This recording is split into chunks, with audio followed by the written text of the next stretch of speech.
Sejam bem-vindos ao Chave Mestra Podcast. Estou mais uma vez ao lado da minha querida Débora, dentro tudo bom, da Rogério? Bienal. Tudo ótimo, amiga. E eu ligando aqui o cronômetro, gente, tá tudo certo, é ao vivo. Ao vivo, dentro da Bienal. Bienal 2024, diretamente de São Paulo. Nós estamos aqui, ó, nos nossos estúdios, vendo todo esse fluxo de pessoas, de um ambiente de crescimento, e a gente fica muito feliz porque hoje nós estamos aqui com a Alessandra Rosa, exatamente para poder fazer uma entrevista falando sobre superação. Então fica com a gente. E é esse livro que, olha só, nem saiu ainda, hein? Que coisa boa, olha Alessandra. só que legal. A gente vai lançar. Viu, Débora? Quem se antecipa governa, né, Alessandra? Amém, amém. Obrigada, viu? Coisa eu que boa. agradeço estar Seja aqui. bem-vinda, tá? Supere seus limites, está pra sair, está pra lançar. Então tá, ó, com cheirinho de novo. Nem cheirinho de novo ainda, porque tá ali, ó, sendo produzido. E em breve a gente vai trazer todos os detalhes, você vai poder fazer a compra. Mas ela já vai adiantar um pouquinho aqui sobre o capítulo dela. Com certeza. É isso. É? O que é que a gente pode esperar O que dentro a gente desse espera capítulo, dentro né? desse capítulo? É que eu sei que tá, sei que tá cheio de história. Boa tarde, pessoal. Boa tarde. Débora. Maravilha. Boa tarde, Rogério. Obrigada pela oportunidade.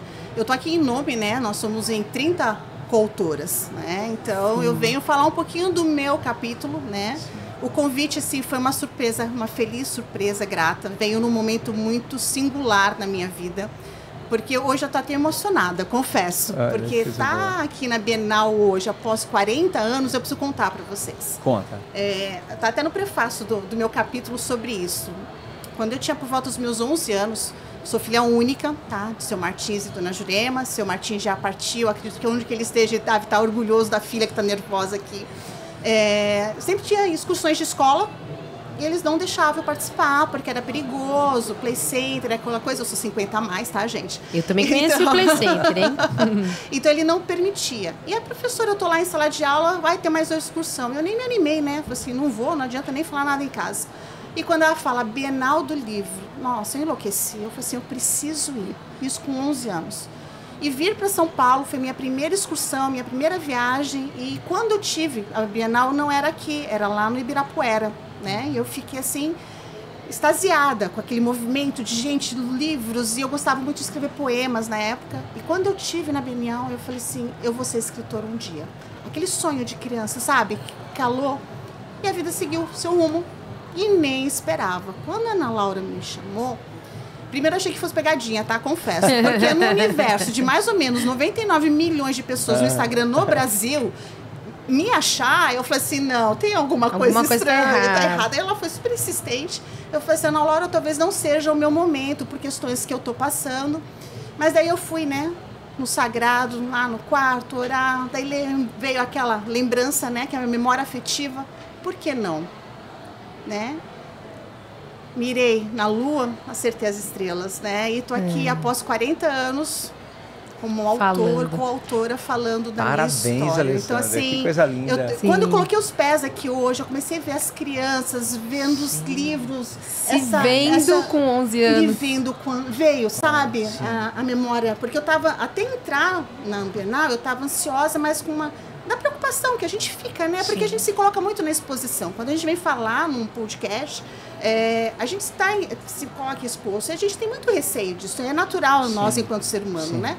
Mas quando eu entrei, não entrou a Alessandra Rosa adulta, entrou a Alessandra de 11 anos. Então eu precisava compartilhar isso com vocês. Feliz e grata por estar realizando aquele sonho. Isso. A Débora, quando me encontrou, falou assim, você tá com brilho no olhar, tá, né? Você está. Então foi esse sentimento. Hoje eu posso dizer que a gente vai entrar no tema, né? Porque é de depressão, é esse o assunto da superação.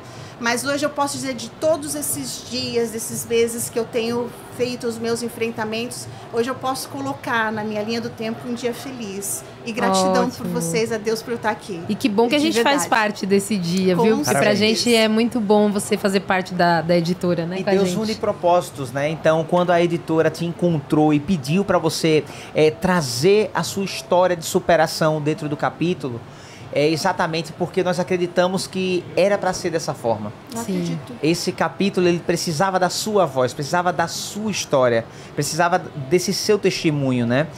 Então, eu vou pedir para a Débora... Bom. Eu já tenho pergunta aqui. Eu falo para o Rogério, deixa eu fazer pergunta. Se deixar, eu vou fazer todas as perguntas. Vamos lá. A gente fica tirando 2 ou 1 aqui. Mas sabe que eu queria muito te perguntar, porque você fala dessa... Você se emociona falando, né? E a gente sabe que as pessoas que elas são mais emotivas, elas são às vezes muitas vezes intensas, e como a gente falou nos bastidores, né? Essa intensidade também, se a gente não tomar cuidado, a gente acaba sendo pro lado negativo. Porque quando a gente afunda, vai afundando de vez. Então eu tenho certeza, como o Rogério falou, né? Assim como Deus colocou a editora Chave Mestra como um propósito na vida dele e da esposa, né? Para começar tudo isso, você com certeza tá fazendo parte dessa história. Com certeza. Né? E a sua história vai trazer um impacto para muitas pessoas, falando de superação. Então, conta um pouquinho como que foi para você chegar ali no fundo e hoje tá escrevendo e abrindo isso para outras pessoas, né? Como é que foi tudo isso que você passou? Eu vou trazer até pelo próprio título do meu capítulo, tá? Que é Minha Vida em Patchwork. Ótimo. Tá? O patchwork é uma costura, tá? Vou explicar rapidinho, tá, gente? Não é uma colcha de retalhos, tá? Ela tem um propósito, cada quadrado ali tem um desenho diferente, com cores, e você vai criando uma harmonia.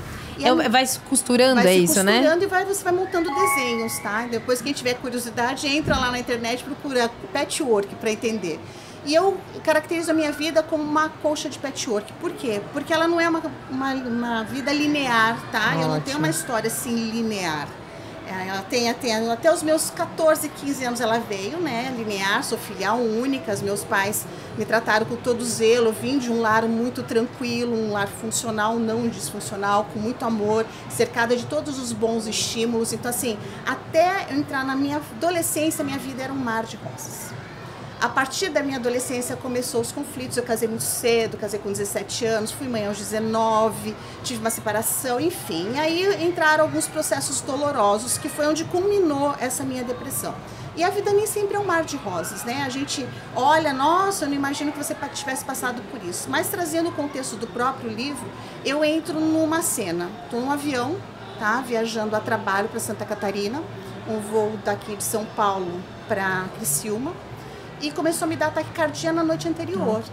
Taquicardia, aquela boca seca, aquela sensação do pânico mesmo. E tem que fazer um enfrentamento. 5 horas da manhã, pego a serra, que eu moro no litoral, venho aqui para São Paulo, entro na aeronave, portas em automático, coração na boca, taquicardia, nossa, eu vou ter uma crise, e começa aquela briga comigo.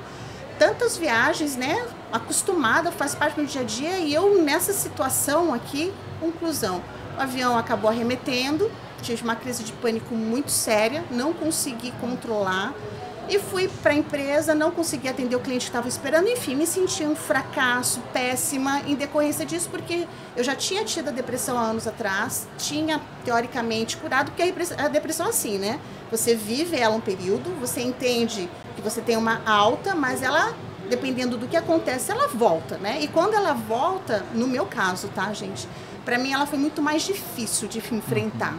Porque a primeira vez tudo é desconhecido. Então, tudo que os médicos falam, você acredita, você pega aquilo com toda a tua força e fala, vai dar certo. E você começa a caminhar e vai saindo dela. Quando ela volta, você começa a colocar em xeque a você mesmo. Eu não sou capaz, eu não vou dar conta, eu não sirvo para nada, né? Eu sou um erro, as outras pessoas são melhores do que a minha, eu não consigo fazer nada direito, porque que minha vida vai para trás. E você entra nesse processo, né? Processo. E quando eu cheguei no hotel, péssima, um ano e meio atrás eu tinha feito uma imersão. E nessa imersão, no final da imersão, a gente teria um salto de paraquedas. E eu declinei na época, não preciso passar por isso. E eu sempre fui de fazer enfrentamento. Todas as situações difíceis que eu tive na minha vida, eu sempre enfrentei. Capengando, chorando, desesperada, mas eu vou para o enfrentamento. E eu falei assim, eu vou fazer salto de paraquedas. Liguei para minha psicóloga, né, quando eu retornei dessa viagem. Eu falei assim, eu vou fazer um enfrentamento. Ela, então vai. Gente, eu fui para Boituva. Cheguei lá em Boituva, eu falei assim, meu Deus, o que eu tô fazendo aqui da minha vida? Meu pai amado. Porque você se coloca em umas situações, você fala assim... voltar. Porque você entra num desespero, né? Você fala assim, você vai pro tudo ou nada. E chegando lá, expliquei pro instrutor. Eu tô resumindo, tá, gente? Porque é muita coisa. Sim, muito bom. E eu fui pro salto. Quando eu entrei na aeronave, eu falei assim, eu quero descer. Dele, não, você só vai descer lá em cima. Eu falei assim, meu Deus do céu, que loucura, Senhor, me perdoe, o que eu tô fazendo aqui? Mas o meu desespero frente à questão do pânico do avião, eu precisava vencer aquilo. Ótimo. E a gente sempre coloca, quando a gente está em depressão, a gente precisa fazer o enfrentamento, porque é a nossa mente, né? E fazer esse enfrentamento é doloroso. Tem dia que você procrastina, que você não consegue levantar da cama, que você não quer tomar banho, você não quer comer, você não quer ver ninguém, não quer atender um telefone. Então, todos esses são gatilhos. Então, no meu caso, o meu gatilho naquele momento era o avião, porque era a minha ferramenta de trabalho. Eu precisava viajar a trabalho. Então, eu tinha que me sustentar. Eu não podia falar assim, eu não vou viajar hoje. Né? Eu precisava fazer aquilo. Enfim, entrei na aeronave. Você já pularam de paraquedas? Não. Não. Gente, tenho esse sonho. Vá, é um divisor de águas. Primeiro leva ele, depois eu... É um divisor de águas. É a aeronave pequena, certo? A gente não tem poltronas, é um banquinho no chão. Não tem volta, não tem como voltar. Não, é um banquinho. Tem como você voltar, ele te joga pra você voltar a pé. É um banquinho no chão, é um salto duplo que você faz, né? Tem as pessoas que saltam sozinhas. Claro, com o instrutor. Aí com o instrutor, tudo. Então você vai acoplado, então o instrutor atrás, você é acoplado no paraquedas, e você vai engatinhando assim dentro da aeronave, né? É uma portinha de plástico. Sabe portinha de plástico de banheiro, aquelas? É uma portinha daquela que abre e fecha a aeronave, tá? Aí você sobe. Chegou lá, 12 mil pés, acende uma lâmpada vermelha e, tipo, é hora de saltar, vai. Meu Deus, ainda tem a lâmpada. Você vai pra pontinha da aeronave, você fica sentadinha ali na pontinha com as perninhas balançando, né? Aí quando eu achei que ele ia contar até 3, gente, a gente já tinha caído em queda livre. Nossa. E eu abri os braços e falei assim, como Deus é maravilhoso. Gente, eu virei a chave naquele dia. Foi assim, um dos momentos... A chave. E eu falei assim, como Deus é maravilhoso, como o mundo é lindo, porque a dose de adrenalina foi muito grande. E eu cheguei no solo, é isso que eu quero. E a vida dizendo pra mim, recomece. Aí depois a gente vai escrever um livro sobre isso, porque eu saí de lá e me matriculei pra virar paraquedista, tá? Mas isso é outra história. O salto para a liberdade. Salto. Ai, meu Deus, passei até a câmera dela aqui, ó. Então, gente, foi assim... E foi um divisor de águas, que tá? Ótimo. Mas aí eu tenho que voltar um pouquinho no tempo, porque isso foi em 2015, certo? Tá. Então, eu vinha de uma depressão, certo? Que já tinha ido e voltado, daí dei esse gatilho e a vida seguiu. E ok. Daí eu vou voltar 6 anos na linha do tempo. Tá? Nesses 6 anos na linha do tempo, estamos em 2008, falecimento do meu pai. Filha única.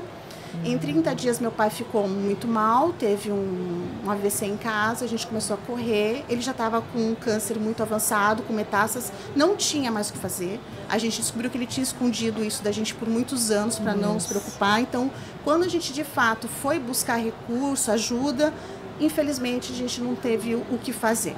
E para mim foi muito doloroso, porque além de eu ser filha única, sou apaixonada pela minha mãe é uma guerreira, né? Ela até hoje está aqui do meu lado, a gente está junto.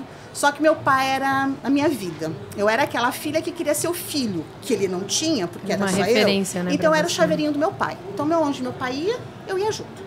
Então meu pai ensinou a dirigir, meu pai me ensinou a trocar pneu de carro, meu pai me ensinou a jogar futebol. Eu ia com meu pai para tudo quanto é canto. E eu era extremamente dependente do meu pai. Apesar de ter casado, ter me separado, mas a minha referência é sempre ele. Se acontecer alguma coisa, pai, o que eu faço? Então ele é meu mentor, meu guia, meu amigo. Ele era tudo para mim.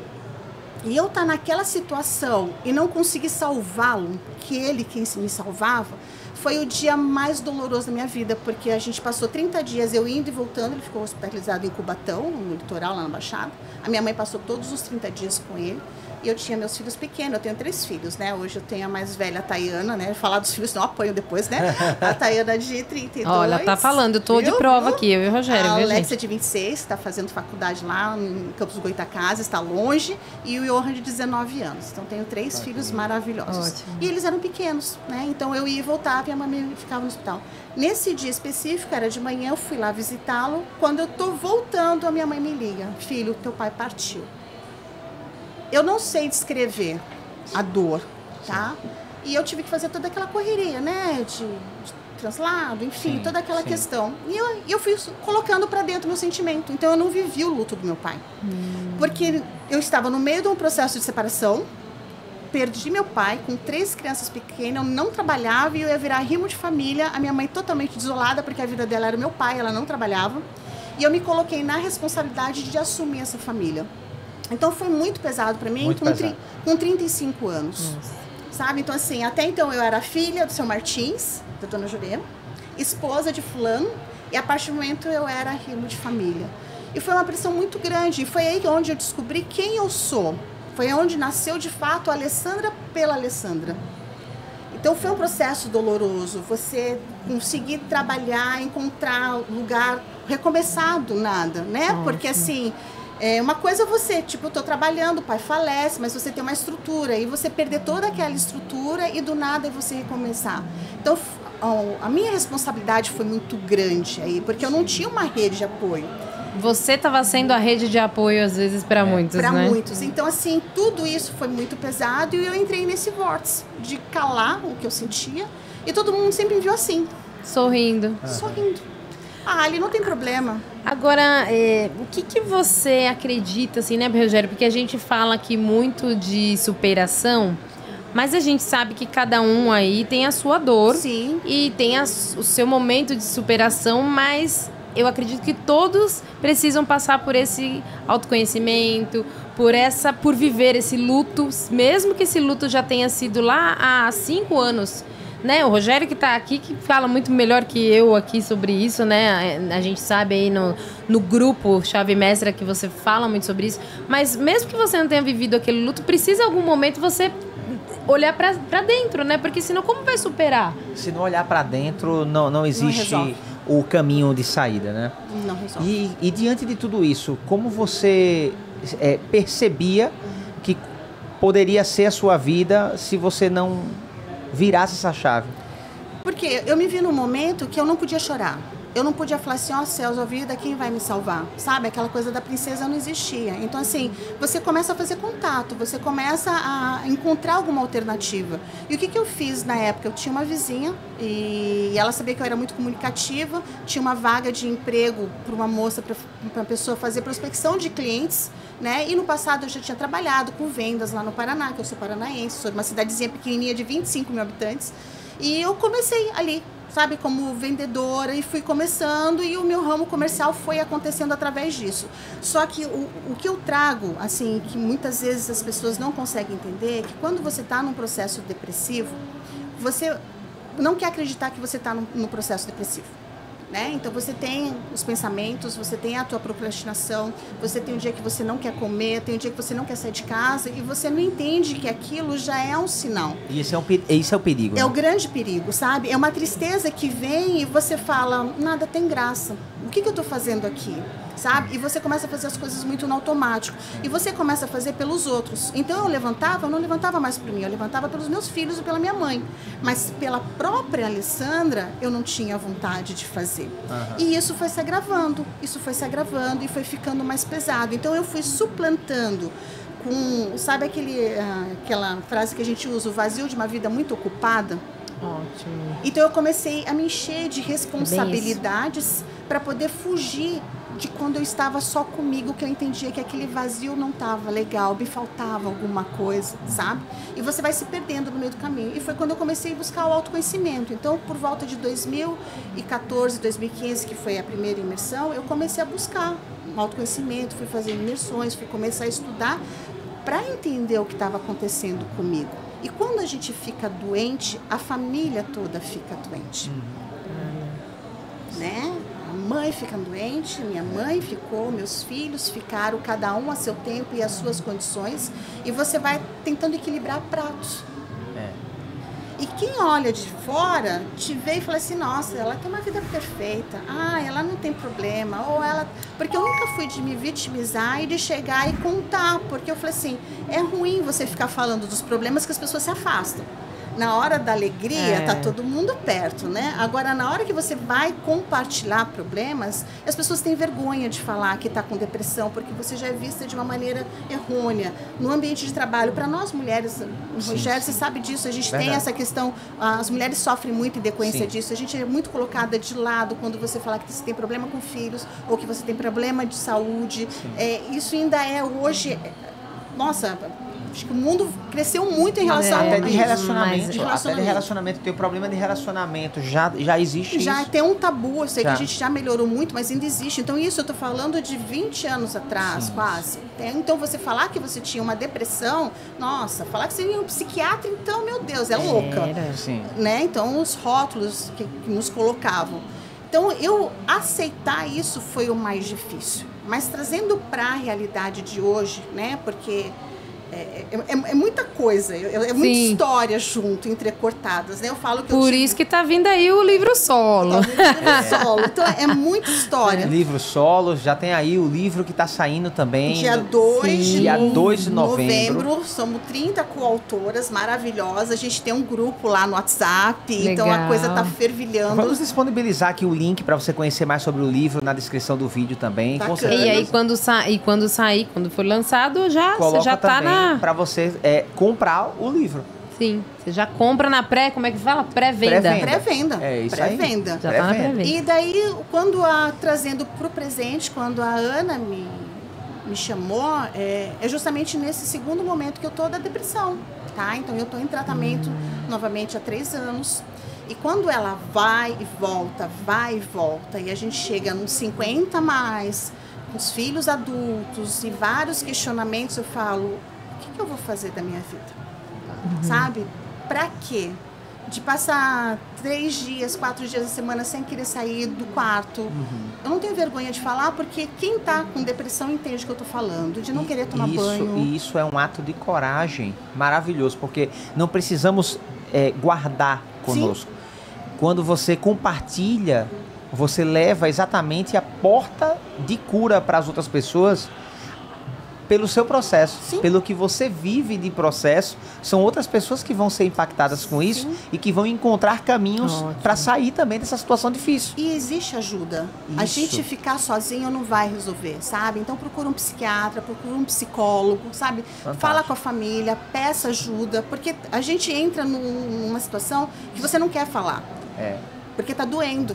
E acho que é até importante também, eu te cortei, mas assim, é importante também que a gente não tá falando aqui, a gente tá falando sobre um livro que fala de diversas formas sobre superação. A gente tá falando da história dela de superação, mas a gente não tá falando apenas para quem está enfrentando aquele problema, mas para você que percebe alguém da sua família, alguém que tá do teu lado que precisa de ajuda. Principalmente nesse tema como a depressão, a gente sabe que é importante quem está do lado. Com certeza. Porque quem está enfrentando a depressão não sabe muitas vezes, acha que é só um momento passageiro e numa dessa a passagem fica por muito tempo, né? Aquilo verdade. Se torna contínuo. Então, se você está do lado, esse é um dos livros que é muito bom para você ler, para ter conhecimento, para ajudar pessoas. Com certeza. Né? Não é só para sua vida, né? Não precisa ser sozinha a jornada. Não. Pode Nunca. ser. Deve. Deve ser, fantástico. Deve ser. Deve. Com os outros, conectados. A conexão, ela liberta, né? Porque assim, isso não é nada, isso vai passar. Esse é o perigo. É o perigo. A pior frase é falar assim, nossa, mas você tem tudo na vida, você não podia estar sentindo isso. Gente, não fale isso jamais, jamais, sabe? Pergunte, no que eu posso te ajudar? Às vezes você não quer que a pessoa fale nada. Só o fato dela estar ali do teu lado e falar assim, independente de qualquer coisa, eu tô aqui com você, já basta. Sabe? Então, assim, a gente tem setembro, né? Setembro amarelo, então eu acho que tudo é providencial. Quando eu vim pra cá, eu não pensei em entrar tanto a fundo nesse assunto, mas tudo tem um propósito. Tudo tem um propósito. Né? Então, assim, a depressão não é uma brincadeira, ela acontece em qualquer faixa etária. Eu tenho um filho de 19 anos que passa por depressão e eu tenho conhecimento da depressão. Então, não é uma coisa assim, eu não olhei, eu não cuidei. Cada um tem o seu universo, o seu porquê. A tecnologia hoje acaba atrapalhando muito isso, essa juventude, sabe? É uma outra realidade. Então, pais, mães, fiquem atentos aos seus filhos. Ele é tão caladinho, ela é tão calada. Entenda o que está acontecendo. Não é frescura, sabe? Não é falta de Deus, sabe? Você é por falta de Deus, meu Deus, o que eu mais oro e peço a Deus e choro aos pés dele. Então, a gente precisa passar mas não abandone as pessoas, sabe? E tenham paciência. E finalizando o meu capítulo, né? Porque já vai estourar o horário, não sei. Não, mas ainda tem tempo, ainda tem tempo. Porque nós sabemos da importância do que você está compartilhando. Então, fique tranquila, porque nós... de retalhos, para poder entender, é que a minha vida é toda fragmentada, sabe? Então, assim, eu casei muito cedo, parei estudo, fui ser mãe primeiro, a maternidade aos 19 anos, então eu era uma adolescente praticamente com uma criança nos braços, então isso foi muito complicado. Depois eu fui mãe de novo, eu gosto de ser mãe, se eu tivesse casado acho que eu tinha 5 filhos. Daí fui mãe novamente aos 25, fui fazer minha graduação nessa fase já com 2 filhos, então tudo foi muito entrecortado, sabe? E quando a gente entra e fala assim, nossa, eu tô com 50 a mais, o que eu vou fazer da minha vida agora? Uma das frases que a minha terapeuta usa muito, eu entendo ela como muito verdadeira para mim, e foi o que eu falei para Ana Laura, o porquê de eu vir e aceitar esse convite da Chave Mestra. Né? Que eu falei, talvez não fosse meu momento. Aí eu fui para casa, pensei, orei, eu falei para ela me dar 2 dias para eu dar uma resposta, e foi quando eu conversei com Deus e falei assim, eu vou aceitar esse projeto. Mesmo eu entendendo que eu ainda não estou curada, mas eu estou buscando a minha cura. E foi dentro do processo. Quando foi para entregar o capítulo, foi um desespero, porque eu falava, o que eu vou escrever? Quanto tempo? O prazo está vindo, e o prazo é uma coisa que deixa a gente muito nervosa quando você está com a depressão, porque você acha que você não vai dar conta, né? E ela falou assim para mim, Alessandra, pessoas feridas ferem. E eu fui ferida, mas eu também feri. E eu tenho consciência, e no próprio livro eu falo, eu peço perdão para quem eu feri. E a gente precisa reconhecer isso. E pessoas curadas curam. E eu precisava buscar um propósito de novo para levantar, para sentir essa alegria que eu estou tendo hoje. Eu posso sair daqui hoje e posso daqui a pouco, 40 minutos, 1 hora, estar triste de novo, porque ela funciona dessa forma. Então, às vezes as pessoas veem a gente sorrindo e falam, tá tudo bem. Não tá tudo bem, porque a gente ainda está em tratamento. Eu posso hoje adormecer e amanhã acordar totalmente para baixo, porque os pensamentos intrusivos vêm, e ele vem falando que você não vai dar conta, e você tem que lutar com isso todos os dias. Mas você tem uma rede ali de apoio, medicada, entendeu? Então, tenho mãe, tenho os filhos, eu ligo para psicóloga, eu tô assim, se precisar liga para o psiquiatra para ver se tem que acertar a medicação. Então, é um trabalho. Consciência, né? Você tem consciência. Exatamente. E você entender que você está doente. Um dia desse eu vi uma frase de um médico assim, quando você está com um problema cardíaco, o coração é um órgão, não é um órgão. Eu vou no cardiologista e ele me dá uma medicação. E eu vou tomar aquela medicação, né, religiosamente, porque o meu coração está com problema. Eu enxergo meu coração? Não. Pessoas, gente, o cérebro é um órgão. Sim. Igual o coração. Então, se eu estou tomando uma medicação para o meu cérebro, para equilibrar as minhas sinapses, tá tudo bem. Não é loucura, entende? Sim. Então a gente precisa falar sobre isso para quebrar, sabe, esse preconceito de você, não vai tomar uma medicação dessa por conta, não, você precisa ter um acompanhamento. Né? Então, e nem tem como você tomar. Não tem como, então é sobre isso. E quando eu falo que, para Ana Laura, que eu ia fazer esse projeto, e finalizando que essa questão que eu falo, qual seria a minha missão? Pessoas feridas ferem, pessoas curadas curam. Eu quero ser veículo com a minha humilde história de cura para outras pessoas, sabe? Eu estou na busca do desenvolvimento humano, eu trabalho com mentoria comportamental, muito focada a vendas, que é o que eu trabalho, eu sou representante comercial, então o meu foco é muito atendimento ao cliente, né? Customer Success, Customer Experience, eu trabalho muito isso, eu sou do ramo da material de construção civil, então eu lido com o público diariamente. Né? Então, só que quando você está trabalhando com o público ali, se eu tenho alguma oportunidade de falar alguma coisa que eu entendo que aquela pessoa pode crescer e dar uma mudança na vida dela, por que não falar? Isso. Entendeu? Porque, compartilhar, né? Compartilhar, porque nem tudo é dinheiro, gente. Muito bom. Exato. Muito bom. E é como ela fala, né? Falou nos bastidores, né? Ela acredita em Deus, né? Acima e a gente sabe que quando a gente tem a presença de Deus, quando a gente tem aquilo latente dentro da gente, por onde a gente estiver, né? Não precisa de uma... Você tem a oportunidade, aí é você quem vai... Como canal, vai conduzir. Nós podemos ser canais, né? Sim, na como vida esse livro que tá vendo, centenas e milhares de pessoas. O livro é um veículo que vai impactar muitas vidas exatamente por causa disso. Ele tem esse poder de entrar numa casa, de entrar numa empresa, né? Através dessas vidas que vão comprar o livro, que vão ganhar o livro de presente, né? Sim. Então, isso é muito, muito relevante. Se você está passando por alguma questão, é muito importante ouvir o que a Alessandra está falando, porque ela está falando de algo que ela tem superado. Sim. Então, isso é na prática, para você colocar na sua vida e poder ir para um outro patamar.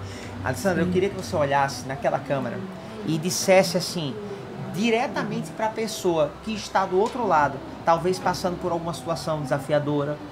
Não só com depressão, né? Mas qualquer outro problema que ela precisa superar, né? Não consegue superar, ela está presa nesses conflitos, nesse problema, e ela não está enxergando uma luz. O que eu digo é o que eu digo para mim e que eu vi. Não duvide de você, acredite de você, e você é muito importante. Não tenha dúvida disso. Vai dar certo, confia, você é especial. Maravilha. Ótimo, muito bom. Gratidão, Alessandra. Gratidão, satisfação Rogério, por compartilhar que conosco. Eu que agradeço. Amei. Diretamente da Bienal do Livro Bienal. 2024, aqui em São Paulo, o maior evento literário da América Latina. Vocês Maravilhoso. estão vendo aí atrás, o pessoal passando pra lá e pra cá, né? Obrigado, Débora, por Obrigada, esse episódio. Rogério. Eu que Estamos te agradeço juntos. Estamos por juntos. conhecer histórias como a dela. Vamos lá. Vamos lá, Superando a cada dia. a cada dia. A Muito cada obrigada. dia. Obrigado. Gratidão. Até logo. Tchau, Até tchau. a próxima.